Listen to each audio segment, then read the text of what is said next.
What I want to talk about today is my journey as an ergonomist to a neuroergonomist. Sorry, my mouse is a little, how do I go back?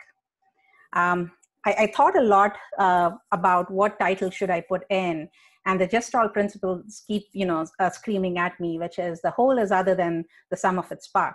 However, for me, based on my experiences integrating neuroscience with ergonomics, I feel that the whole is better than sum of its part.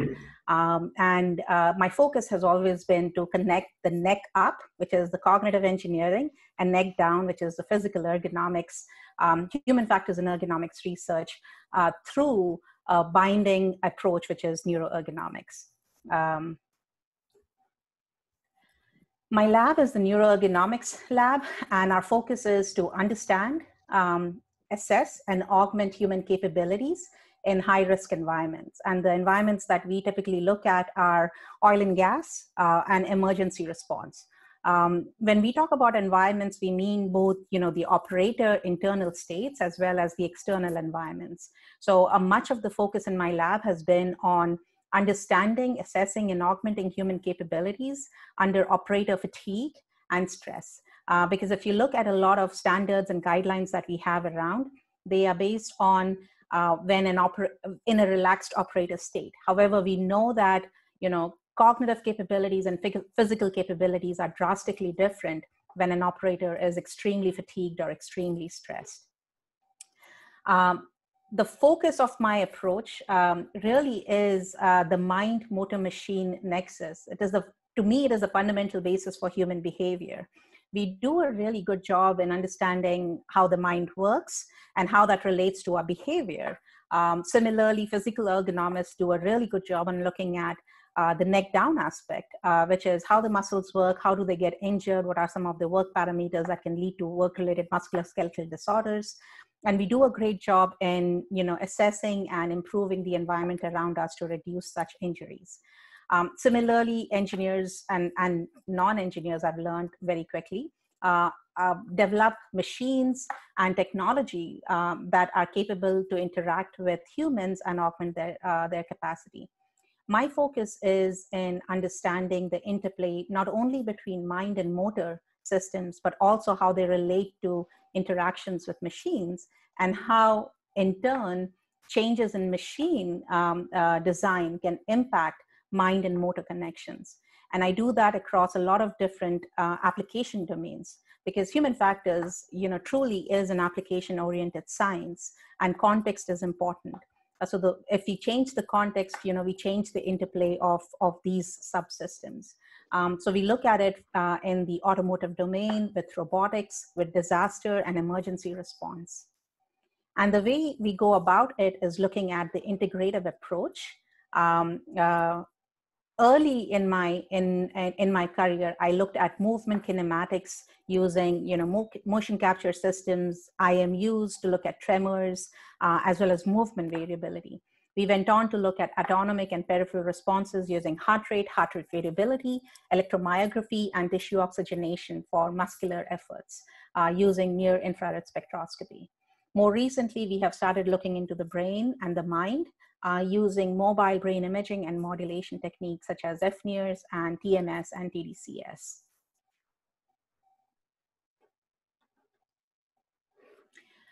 So I have the slide of my background, and I wanted you all to see how I've come around full circle. I started off as an engineer doing production engineering back from India, which is really close to manufacturing engineering or mechanical engineering.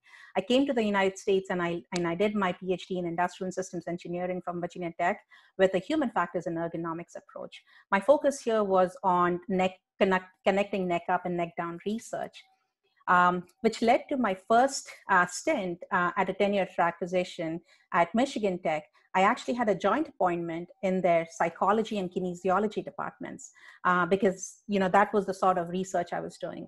While I was there, I taught several psychology and kinesiology courses, which made me,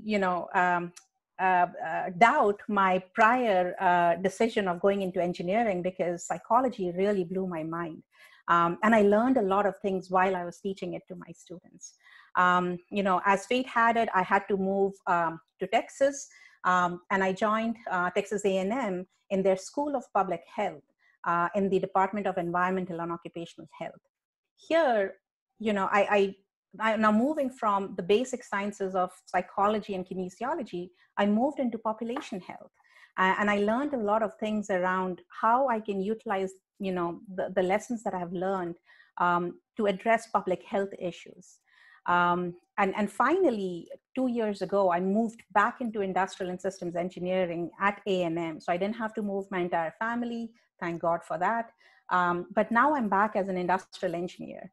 I really completed a full circle, but along the way, the one thing that I realized is I had a lot of diversification in my research, not only in the projects that got funded, as I will go through those, but also in my thoughts. Now, every time I think of, an application, I'm thinking about the basic science paradigms that I held myself with when I was at Michigan Tech, but also population health paradigms. If I create the system, will it create disparity because not everyone can have access to it?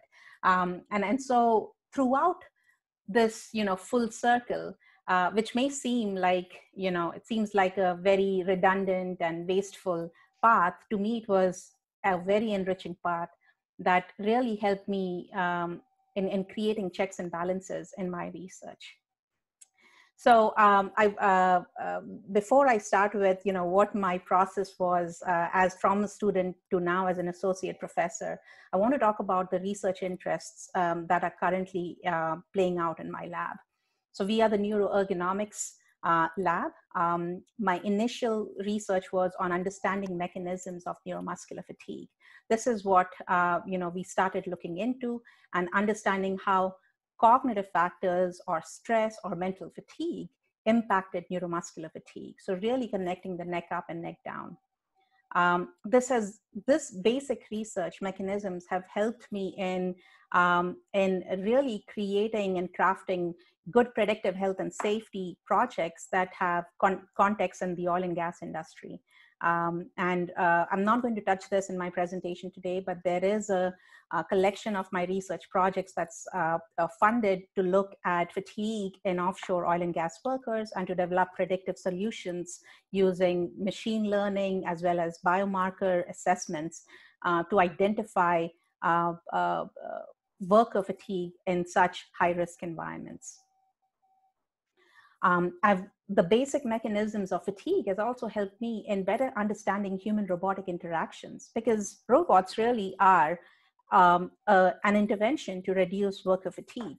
However, in doing so, what are some of the critical interactions that can play up and can impact human performance and human experiences is something that I'm looking at. And finally, more recently, we have been looking at the culmination of all of these things, where we look at neuromuscular fatigue, predictive analytics, as well as human automation interactions with transportation and cybersecurity to look at human experience in this very complex cyber-physical environment.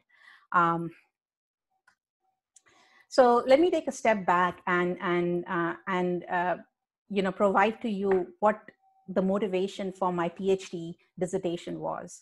When I was a graduate student, I thought I wanted to be a biomechanist because I really loved, understanding human anatomy, the muscles, the musculoskeletal structure. However, in my first semester, I took a course by a cognitive scientist, Dr. Tonya Smith-Jackson, and I was just floored. I didn't realize that engineering psychology, I didn't realize that there was a field of engineering psychology because I was a manufacturing engineer. But then when I took that course, I knew I had to, my dissertation research had to look at integrating physical and cognitive ergonomics. What I found during my dissertation work was that the effects of physical work on cognitive performance was studied extensively. However, the reverse had very limited evidence. The reason that was we didn't understand, we still don't understand mechanisms on how cognitive demands or mental fatigue or stress impacts physical work capacity or neuromuscular fatigue mechanisms. We don't know the extent to which it impacts it. And, is it good? Is it bad? Is there an optimum trade-off?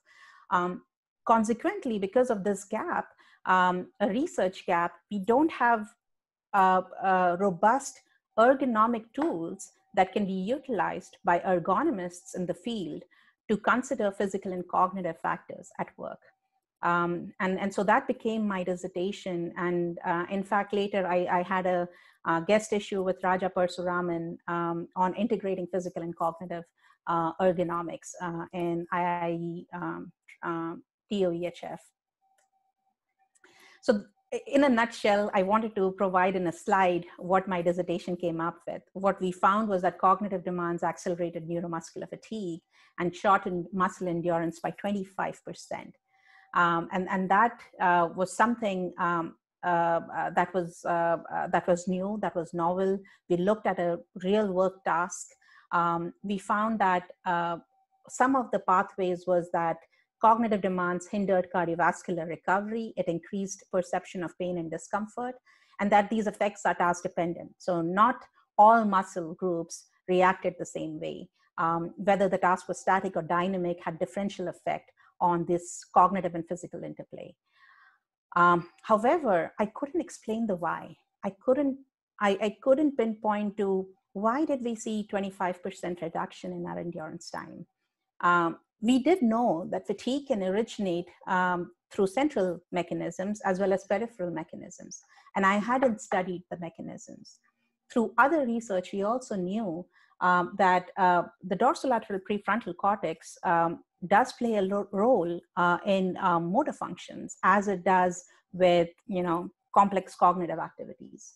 However, the traditional methods of central fatigue evaluation are electrical stimulation at the muscular site using twitch interpolation. They could be invasive and can confound the fatigue protocol. So I needed an approach or a technique that would be appropriate for understanding fatigability in physical work contexts. I wasn't a cognitive scientist, so I didn't know what sort of tools I could use. I wasn't a neuroscientist. I was an ergonomist, and I realized at that point, what about neuroergonomics? I realized immediately after I finished, oops, I'm so sorry, guys. I realized immediately after I finished my PhD that there was a field called neuroergonomics. I didn't know that this field existed until 2011. And I saw who coined the term neuroergonomics. It was Raja. I stalked everything about his life on the internet. And I did one thing that I'm so proud of. I emailed him. He didn't know me. I had never met him. This was my first year as an assistant professor at Michigan Tech in the psychology and kinesiology department as an engineer. So talk about imposter syndrome. So I emailed him and I said, I just, this is a field I just stumbled onto. I'm really interested. I'm an ergonomist. I don't know if this works out, but is there a way for us to talk? And Raja was the pivotal moment of my professional career as a researcher. He opened his arms, and we met at a conference. He was sporting a big ponytail, a braided ponytail, and so I knew that we would gel well. And he and I sat down for the first time when we met each other, and we were talking about what we could do for my investigations on neuromuscular fatigue and how neck up factors could impact neck down human behavior. And he and I actually sat down at that conference and we talked about, what are some of the techniques that are out there? What are some of the challenges for those techniques? And he and I came up with the idea that functional near-infrared spectroscopy was, one of the most appropriate neuroimaging techniques for my work. I didn't want, EEG has a lot of challenges with physical work. So if you've ever seen my participants in the lab, we physically fatigue them until they absolutely cannot take it. And their facial expressions go from calm to "what are you doing to me?" And they cringe. Some of them shout out at their final bursts of contraction. And we needed a neuroimaging technique that was robust to those facial expressions. I also knew at that point I wanted to take this over out in the field. So I needed something that would be robust to movement artifacts and was movement friendly. There were challenges with FNIRS in that it doesn't have good temporal resolution. But for the work that I was doing, which is looking at fatigue manifestation over time, I could do with lower temporal resolution. And it was highly compatible with other modalities. In fact, Raja and I went ahead and we actually published a lot of papers on what's the right technique for what sort of applications. So that's how he changed my life. And this was, the first year into my tenure track position, when my tenure clock was ticking, that I was learning about a new technique of neuroergonomics. I hadn't taken a single course on psychology. I hadn't taken a single course on neuroscience, but I had a great mentor. And I think, we often fail to recognize that we need mentors whenever we start on new paths. So I was really glad that he was there. I really miss him. When I was at Michigan Tech, I sort of closed the loop on explaining why why cognitive factors impact neuromuscular fatigue. We looked at traditional ergonomic assessments. So we had muscle EMG, electromyography that looked at muscle activity. We looked at force steadiness, motor performance measures. We didn't find, and endurance time, we didn't find that they were different when individuals just did a physical task versus did the physical task with a cognitive task. However, we did find dynamic changes in the prefrontal cortex, where we found initial PFC engagement in the early phases of fatigue manifestation, but a complete disengagement at the later phases. In this study, this was my first neuroergonomic study. We used a frontal FNIRS system, so we weren't able to capture the motor regions that would have been activated once the PFC disengaged. So we sort of presented a hypothesis that is PFC the neural site of interference with physical and cognitive work. So we hadn't answered the question, but it was something that we had to keep looking at. From Michigan Tech, I moved to Texas. This is a typical story for dual career couples who are looking at enhancing their career, but have to work with changing nature of where they are. So I actually had to leave Michigan Tech and go to Texas A&M. I was an assistant professor in their School of Public Health. And in public health, ergonomics was huge, right? And one of the biggest ergonomic and public health challenges that everyone was buzzing about when I joined the department was obesity.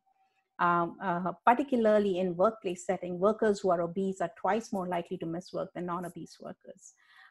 We did a big study across New York and Texas workers, where we got in 150 individuals with varying BMI levels of, non-obese, overweight, and obese, men and women. And we had them go through different fatiguing protocols of hand, shoulder, and back. So they came in on 4 different days and they were getting fatigued across a lot of different exertion levels. So we wanted to recreate the Rowe-Merz curve for endurance. What we found was that current data, which includes 2/3 overweight and obese individuals, do not align with the existing ergonomic fatigue models that are available in the literature, because those are created from data long back when our workforce wasn't, overweight or obese. and didn't include women, as many women or equal representation of women. And this is what we found, was that obesity was associated with 22 to 30% shorter endurance time. And when we looked at whether this information can be used for, revising the ergonomic standards for, different tools that we have, there wasn't anything done. So this is how I started with obesity, ergonomics, and public health. But really, obesity is obesity a brain disease? So I couldn't shake off the idea of neuroergonomics. So I really wanted to mesh neuroergonomics and public health, where not only do we look at how obesity changes ergonomic risks, but why is it changing ergonomic risk? We know that obesity impacts brain health. Studies have found lower brain volumes independent of age and disease with higher BMI, decreased regional blood flow, reduced gray and white matter integrity. So it is likely that these structural changes lead to functional changes in the brain that could potentially impact how someone gets fatigued. And one of the ways in which you can identify this is through neuroergonomics. I received an NIH grant, a 3-year grant looking at obesity, brain, and motor fatigue, where we looked at older adults. This study took us 3 years to complete, 2.5 years to actually collect the data. We got 60 individuals who were 65 years and older. They came in on 5 different days. So it was an extensive study where they came in, we did all sorts of assessments, functional mobility assessments. We did 24/7 accelerometer data monitoring to look at physical activity.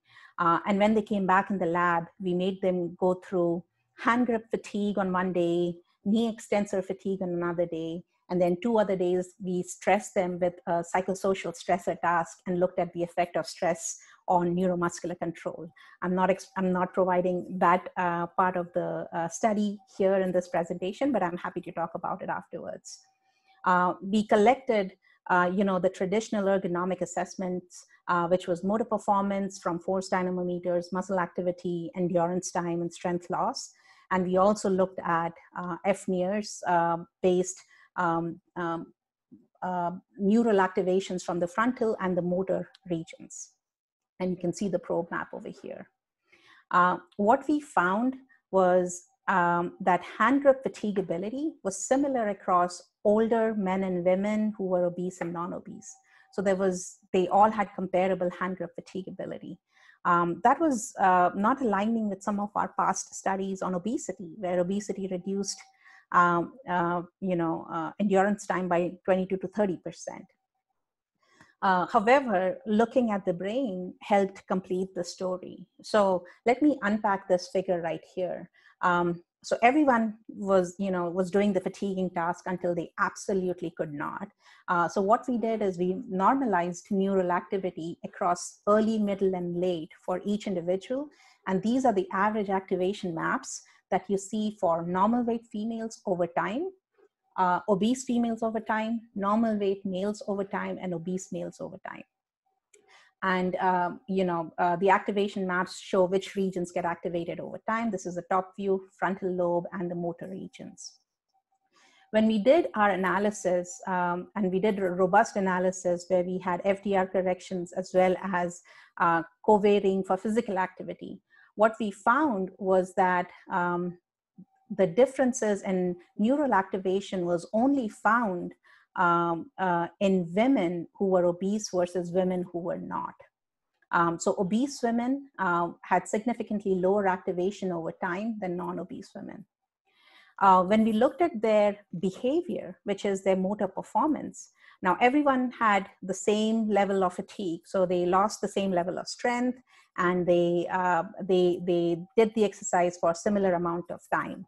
But when we looked at the motor performance, we found that obese women actually had impaired motor performance compared to non-obese women. So there was a big difference here. So it wasn't that they weren't able to perform the task like the other groups. It was that the quality of how they performed was impaired. So when we looked at the motor control strategy, we found that with the entropy measures of the muscle activity, we found that obese women showed greater need for central neural connections than the non-obese women, and this was not seen in men. And when we looked at, so they needed greater neural corrections, online corrections, but when we looked at their CV of their EMG force, we didn't find that increase. So if the motor performance were to be the same, we would have seen the CV of force higher in obese women. We didn't find that. And what we found was that this lack of activation in the motor region potentially explained this disengagement of the ECR muscles or the hand-arm muscles to adapt a flexible agonist motor strategy. And this basically resulted in the impaired force output. Now, one of the things that we are doing currently, even though I'm in engineering right now, is to actually use TMS to activate these regions in obese individuals to see if that confirms our hypothesis. So I apologize, I'm getting too much into the detail, but I just wanted to show you all where neuroergonomics was leading me and guiding me into my next steps. What I learned from this was traditional ergonomic measures do not assess underlying effort to maintain task performance. And they overlook critical individual differences that we found, which was obesity and gender interaction. Neuroergonomics approach is challenging, but it is comprehensive. For us, in order for us to complete that study, it took more than 60 individuals because we lost a lot of data early on in training. But this neuroergonomic investigation actually provided me with better insights from which we are currently doing a neuromodulation study. Failed experiments, we had numerous failed experiments. I believe they are the taxes we pay to our research overlords. But I do think they are an important part of learning. We had to throw out data from 40 individuals. So you can imagine the sort of recruitment we had to do to get the number 60.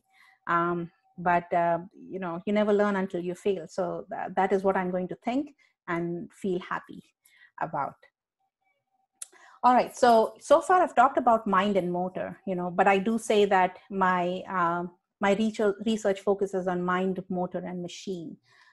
So really, where is the machine component?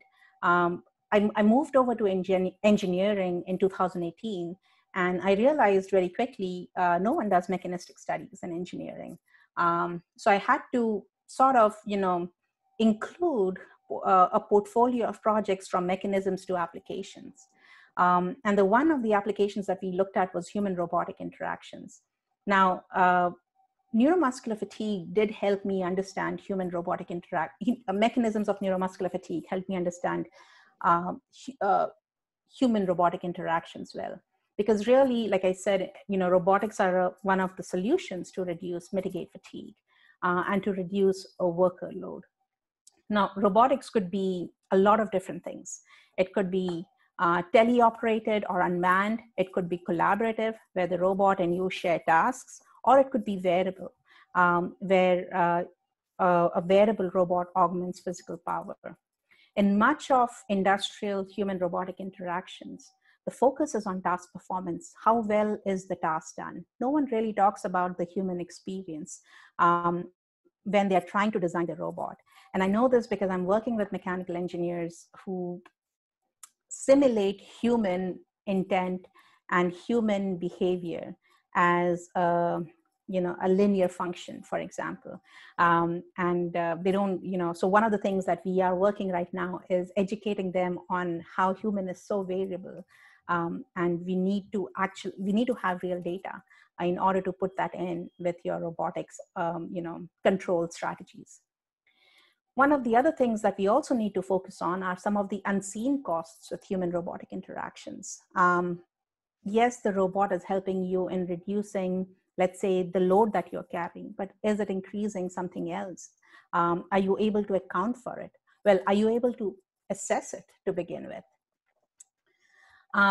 So in order for effective human-robotic interactions, I started looking at the spectrum of what robotic meant.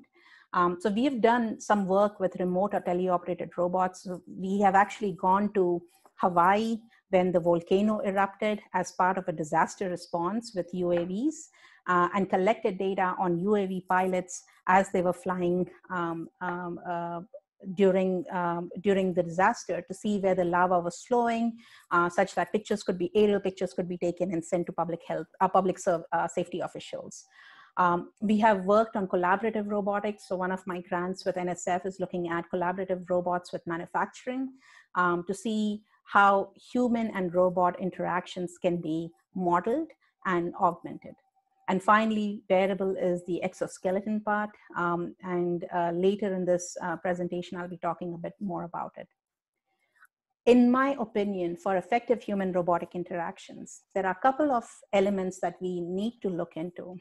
One is we need to quantify human performance. And I emphasize human in that I still don't know what the human aspect of performance means. Is it the human experience that is subjective? Is it the human experience that is objective? Is it the interaction experience?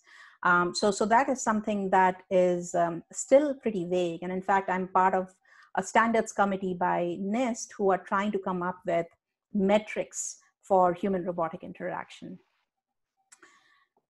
It is also important that we look at elements of augmenting cognition under limited capacity, because much of these work, particularly with disaster robotics, your UAV pilots are highly stressed and highly fatigued.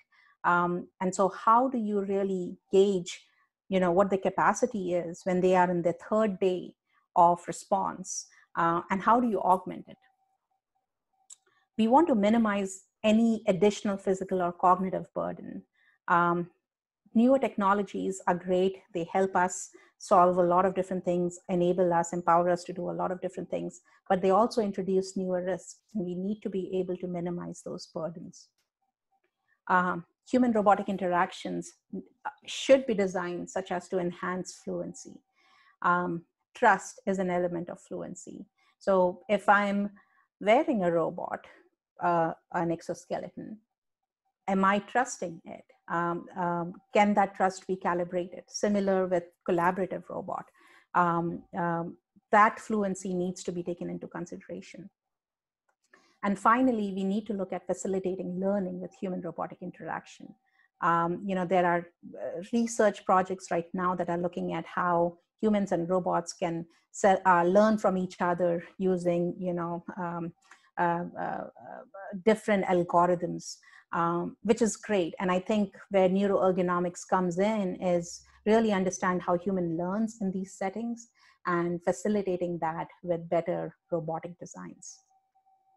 So I'm going to very quickly talk about human exoskeleton interaction and go through an actual study with you on this to see how neuroergonomics have helped. Exoskeletons is a booming industry right now, worldwide. The global exoskeleton market is increasing, and by 2025, it would be 8.3 billion market, global market. They have shown strong potential to mitigate motor fatigue by reducing or transferring biomechanical loadings from targeted joints. There are a lot of different exoskeletons. You have industrial, you have rehabilitation exoskeletons, and even, another sort of categorization is you have passive soft suit exos, and then you have active powered exos. For today, I'm just going to talk about the passive exo, a study that we recently completed, only because almost every automotive industry in the United States have at least 50 workers right now wearing exos as they are working.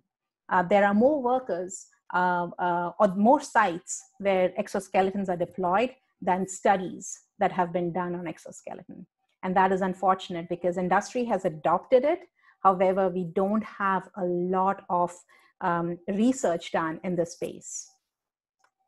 When you look at human exoskeleton interaction evaluation, there have been frameworks that have been provided. And this is one of my favorite framework from BOF, where you talk about there are different generations of evaluations. The first generation of evaluation is physical fit. Next you look at cognitive fit, neural fit, and potentially biological fit. So with the generation one, which is the physical fit, with exoskeletons, that is where much of the research has focused on, where folks have found that exoskeletons have reduced spine compressive forces and reduced back muscle activation, which is great. It reduces energy expenditure during loaded walking. That is amazing. But other studies have also found that, for example, shoulder exoskeleton can reduce shoulder loads, but it transfers the load to the low back. So is it really good? That's where the newer risks come in with biomechanics. And there are mixed results on lumbar spine loading. When you look at the cognitive fit, so far the cognitive fit have been defined as perceptions of workload, usability. So this is how they have defined cognitive fit. There is one or two studies that we can count with exoskeleton that have done that. And they have found that exoskeletons not only reduce operator vigilance when someone is wearing an exo versus not during a dual task paradigm, and they have increased perceptions of mental workload. However, the challenge here is both of these assessment measures,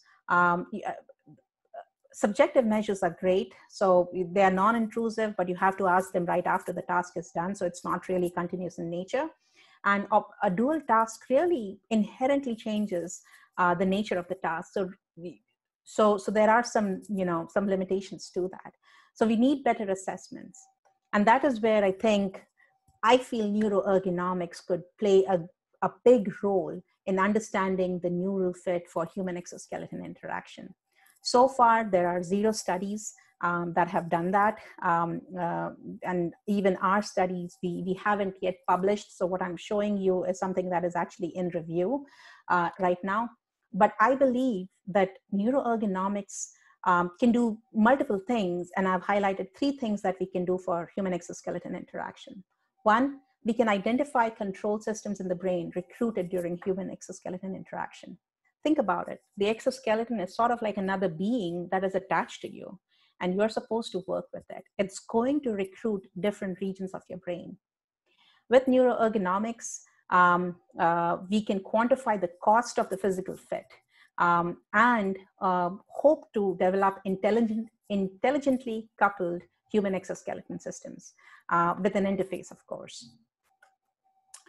So very quickly, what that experiment looked like, I have to thank the Ohio State University Spine Research Institute, Dr. Bill Maris, who was an equal partner in this study, where they focused on the neck down and I focused on the neck up investigations.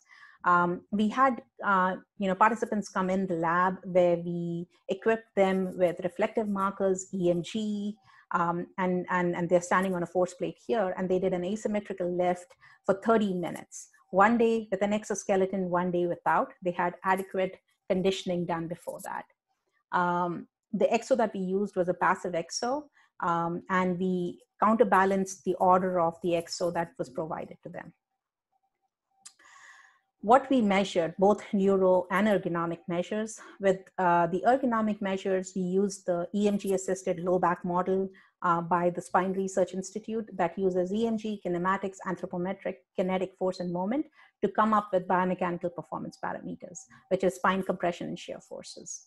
On the neural side, we looked at FNIRS data from the supplementary motor, premotor, and the frontal lobe. And we use that information to develop connectivity maps and effective connectivity maps. What we found with respect to the ergonomic impact on the exoskeleton is that the compression forces on the back was similar between the control and the exoskeleton condition. So there wasn't any positive or any negative impact of exoskeleton. For the shear forces, we did see a positive impact of the exoskeleton, but they were so low to begin with that it wasn't practically significant. So what we found was that based on our biomechanics and ergonomics measures, exoskeleton, you could wear an exoskeleton and that's not going to harm you, but it's not going to help you either. We looked at the neural data, and I'm not going to go into details here. I will be happy to answer these questions later. We looked at connectivity across different regions of interest in the frontal and the motor region using functional connectivity and effective connectivity analysis that documented, what regions significantly worked together in a condition and some sort of causal influences of one region of interest over the other for a specific task. What we found with the neuroergonomic impact of human exoskeleton interaction was, these are the connections, functional connectivity in the control condition when the participants just did the physical task, and here they did it wearing an exo. This is significant group differences between the two. And what we found was the exo condition activity between the frontal and the motor regions, between PFC and SMA, PFC and PMC, SMA and PMC. These regions have been implicated in postural stabilization, motor planning, and complex cognitive activities. What this really implied to us was that these regions of interest are now, because they are engaged in the exo conditions, that they didn't have to be in the control, that they're vulnerable to external perturbations, and it can have implications for safety. So if you can imagine, if they, falls risk is a big issue in workplace setting. And so if these regions are engaged, trying to adapt to the exo, would a person be more susceptible to a false risk because the region that is used, SMA and PMC, that is used to help for postural stabilization is now elsewhere engaged? We also looked at information flow using Granger causality with effective connectivity. And these are preliminary results. So I'm hoping we can publish these soon. But what we found was that the exo condition in its early phase, so the first 15 minutes of lifting, engaged the action monitoring error processing loop. What that was implicating was that wearing the exo was challenging in the early phase. However, over time, that loop was disengaged. So we saw motor adaptation over time. These are results that we found with neuroergonomic approach, but not with the biomechanical evaluations.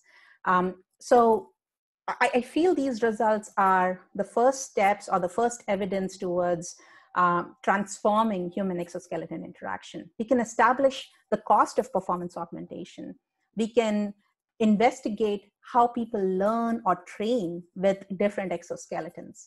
And these can help us in developing better human exoskeleton interfaces to potentially in the future account for trust and maybe even determining level of autonomy given to a powered exoskeleton.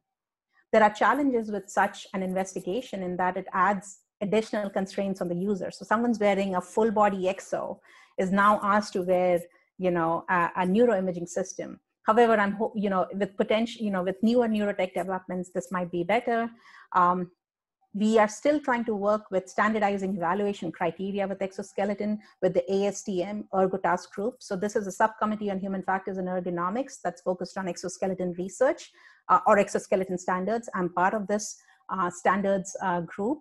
And we are actually advocating for a newer standard on cognitive risks of exoskeletons that would take into account all of the underlying or the hidden costs of exoskeleton augmentation. So my final few thoughts on what I think is next for neuroergonomics. I might be biased because all of us have tunneled vision. We are so ingrained in our research that unless we take a break from it, we don't see what's out there. I do feel that neuroergonomics can help transform assessments for human-machine interactions. If we could have a neuroergonomic fit assessment methodology that could enable that, it could really help better understand human technology partnerships, particularly for future of work. Signatures of trust and collaborative systems is another project that we are doing, where creating closed loop neurotech solutions for human automation interactions would be really beneficial for trust calibration. And knowing whether collaborative systems are cyber physical systems, are they transportation systems, are they wearable systems, how different or similar are they would be unique to study and very, very beneficial to study. We also do a lot of non-invasive neurotechnology augmentation using TDCS. So right now we are doing a project with emergency response to see if we can mitigate cognitive fatigue using TDCS application. The challenges there are that the application needs to be wearable and field robust, which they are currently not, and that they need to be personalized, which they are currently not. I also feel that neuroergonomics can help uncover better individual differences, particularly for learning, given this pandemic that we are in, as well as in supporting cognition. So that is all that I have. I thank you all for inviting me to share my story with you. My lab is one of the best. They are funny. They are very, very motivated. I learn from them every day. And I thank all my sponsors and collaborators for helping me and giving me a chance to work with them. And with that, I am open for questions.